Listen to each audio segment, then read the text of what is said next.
Merhaba dostlar, selamlar, saygılar. Uzun zamandır Hintlerle ilgili video yapmıyoruz.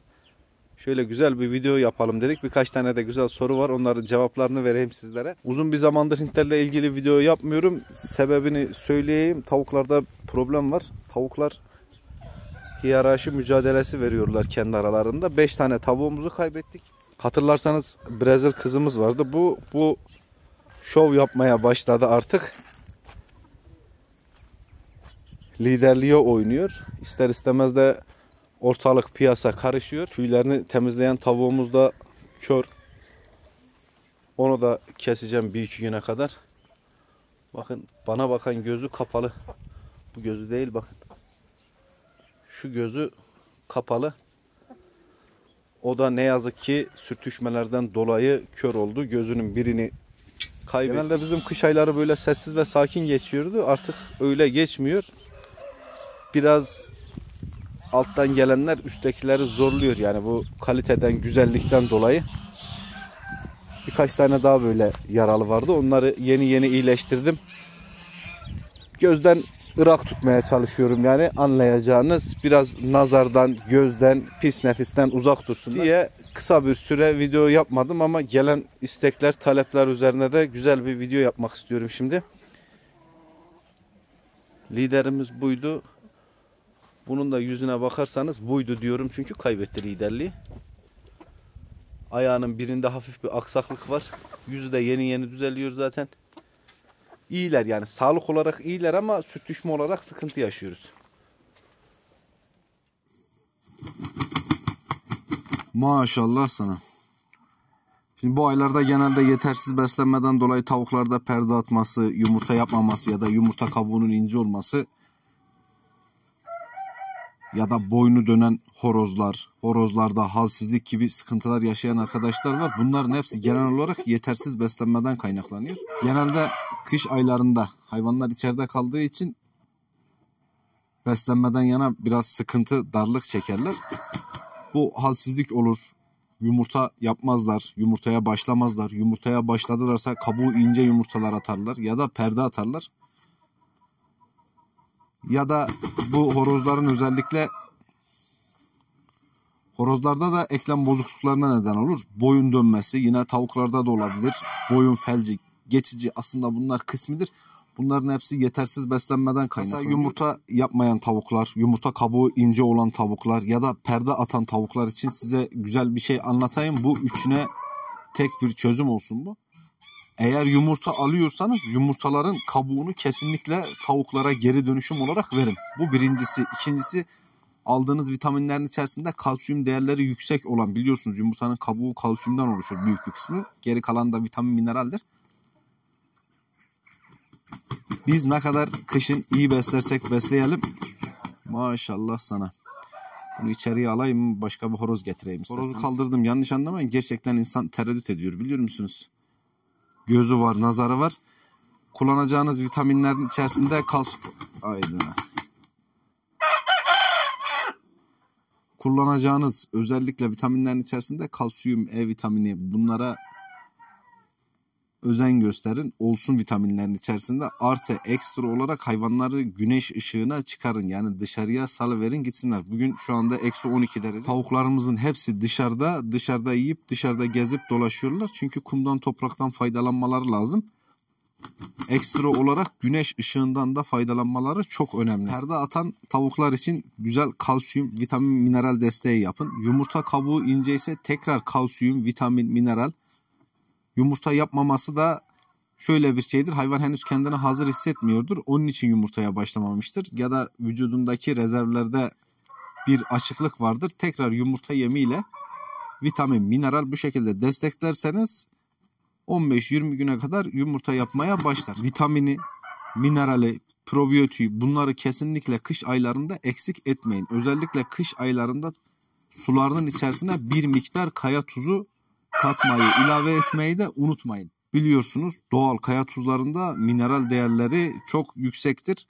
Kesinlikle yabana atmayın. Kaya tuzunu da sularının içerisine kullanın. Yediğiniz yumurtaların kabuklarını ezerek verin. Bunlar hep birer takviye. Yine tavukların mesela horozların tüyünü yonmasının bir sebebi de vitamin eksikliğidir. Yalnız eklem bozukluğu, bu boyun dönmesi dediğimiz vakalarda eksik olan vücuttaki vitamin selenyumdur. Vitamini temin ettikten sonra, vermeye başladıktan sonra daha doğrusu 3 gün boynunu böyle güzel güzel ovalayın. Geçer. Düzelir yani. Kesinlikle kalıcı değildir. Hafif küçük bir eser bırakabilir sadece. Kış aylarında yapılan en büyük hatalardan biridir. Horozlara, tavuklara ek gıdalar verilmemesi. Vitamin, mineral, probiyotik bunların verilmemesidir. Aynı zamanda bu aylarda alınan bu yumurtaya da yansır. Yani önümüzdeki dönem, örnek veriyorum, bir hafta sonra ya da 15 gün sonra aldığınız yumurtaları kuluçka makinesine atacak olursanız tekrar bu yumurtadan çıkacak civcivlerin de eklemlerine bu yansır.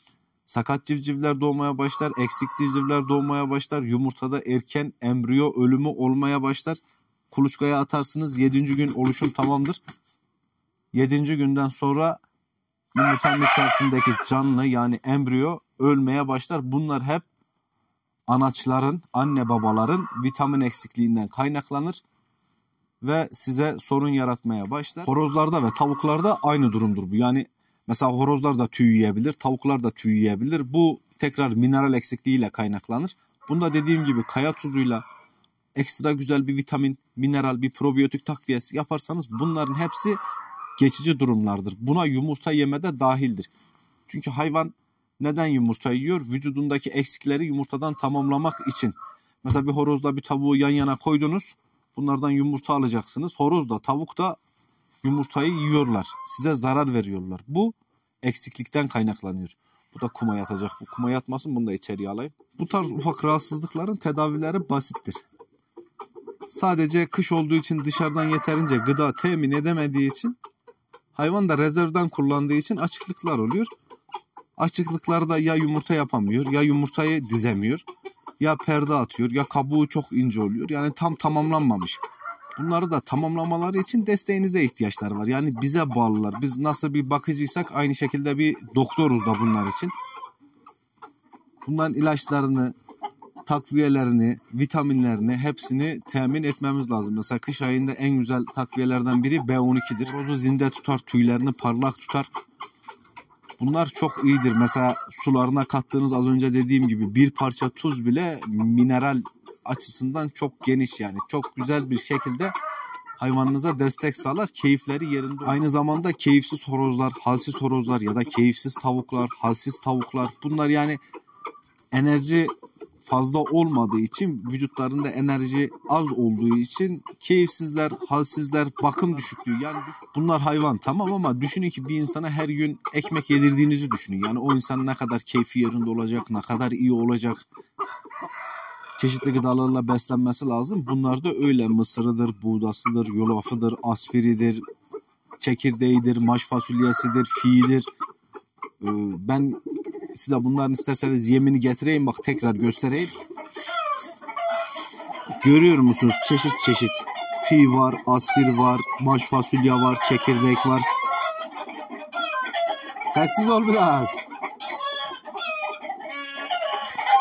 Burası 11-12 çeşit karışık. İçerisi zengin çeşitlerle dolu. Yani sadece bakın, horozlara da götüreyim, hasta mı diye soranlar var. Bakın şimdi elimde kovayı görüyorlar. Görüyor musunuz? Saatler bu. Öğlen bunlara umaç veriyorum. Nasıl keyifliler, heyecanlılar. Bunu istiyorlar. İşte kış aylarında önemli olan bu şekilde takviyeler.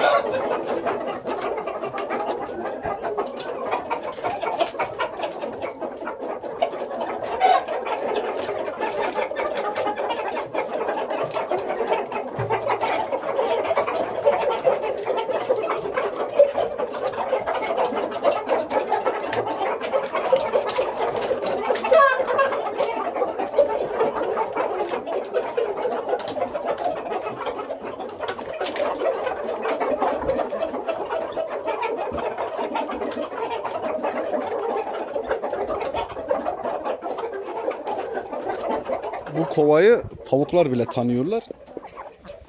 Böyle bu şekilde tavuklara da veriyorum. Elimden geldiği kadar. Ne kadar iyi bakarsanız o kadar sıkıntısız geçer süreç. Anlatabiliyor muyum? Bir kış mesela. Kışın ne kadar takviye, ne kadar güzel bakım. Hayvan her zaman diyorum ya, şekerini alacak, pekmezini alacak yani. Pekmezini, balını kesinlikle alması lazım. Hem enerjili gıdalar bunlar, hem de sağlıklı tutar. Sıhhatli olurlar, enerjik olurlar, bol böyle kıpır kıpır olurlar. Yani kısacası eksikleri olmayacak bünyelerinde. Yiyecekler, içecekler. Bizim gibi düşünün. Çorbasını alacak, pilavını alacak, bulgurunu alacak, etini alacak, tavuğunu alacak. Anladın mı? Çeşitli gıdalarla destekleyeceksiniz, besleyeceksiniz ki daha güzel olsunlar, daha sağlıklı olsunlar. Böyle daha iyi bir şekilde yetişsinler. Yani yumurtalarını da yapsınlar, keyiflensinler de. Anlatabiliyor muyum? Eksik olmayacak yani. Bakımınız, özellikle bakımda eksiklik yapmayacaksınız. Öncelikle temizlik, ardından bakım. Bunların hiçbir şekilde eksiği olmayacak yani. Aslında böyle daha net olur tahminimce. Bakın böyle daha net olur. Maş fasulyesi var, kırmızı mercimek var, buğday var, mısır var. İçerisinde bakın küçük papağan çekirdeği var. Bunlara bayılırlar. Ne kadar çok çeşit olursa o kadar enerji, o kadar zinde olurlar, keyifli olurlar. Bakın az önce yere yem septik, değil mi? Horozu görüyor musunuz? Topraktan faydalanıyoruz. İşte dışarı çıkarın dediğim bu.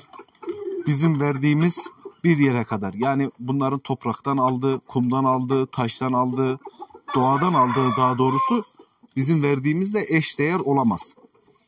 Çünkü dışarıdan ihtiyaçları var her zaman. Onları kendilerinin karşılaması lazım ve daha iyi bir sağlık için, daha iyi bir enerji için, zindelik için bunlara ihtiyaçları var. Özellikle de gün ışığı. Bir tavuğun yumurta yapmasındaki en büyük faktör gün ışığıdır. Yumurtanın sağlıklı olmasında da en büyük faktör gün ışığıdır. Bu şekilde dışarı çıkarırsanız günlük olarak ilgilenmeniz lazım ama bakımı biraz çeşitli tutun.